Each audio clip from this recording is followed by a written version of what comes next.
Final countdown is on to Tuesday, November 5th, Election Day. Right now, more than 8.4 million Texans have cast their ballots in person and by mail, according to the Secretariat website. If you still need to vote, there are 3 things you need to know before you head out to the polls on Tuesday.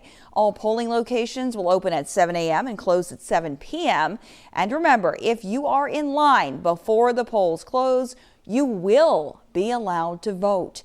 Make sure you have a form of identification that includes a driver's license or personal ID. Poll workers will also accept a Texas handgun license, a U.S. citizenship certificate with your picture ID, or military ID.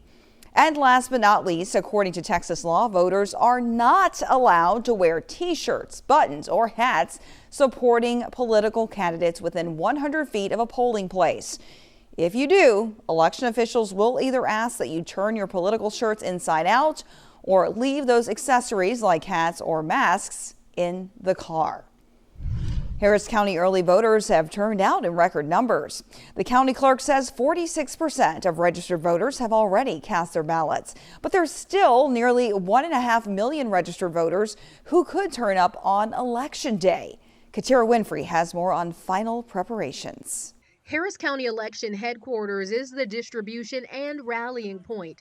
The 12,000 election workers are showing up, gathering what they need to set up the 700 voting locations around the county. I understand there's high anxiety, there's concerns, people are seeing many different things across our nation, but we have had a really smooth early voting period here in Harris County. Harris County voters have already shown up. 46% of the 2.6 million eligible voters have already cast early ballots, but we'll find out how they voted after the final vote is cast November 5th.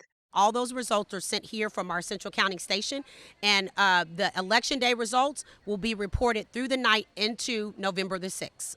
In a letter from the U.S. Department of Justice, federal monitors have been instructed to monitor compliance with federal voting rights laws. However, according to the Secretary of State and Governor Greg Abbott, Texas law prevents federal monitors from being inside polling locations or where votes are being counted.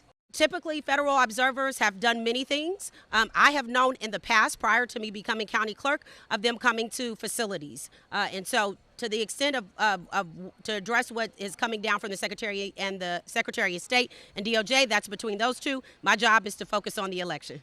Turning out supplies will happen here all weekend, and when the election is done, it'll all come back here. A space like this has been years in the making. County Clerk Tanisha Hudspeth says it'll handle the load, but it has room to accommodate the expected future growth in the county. To be able to see this come to fruition in 2024 is excellent. For many years here in Harris County, we've conducted elections out of multiple places. We've had to rent out spaces like NRG to put up our elections headquartered and break it down again. Reporting in North Harris County, Katira Winfrey, KHOU 11 News. Katira, thank you. And for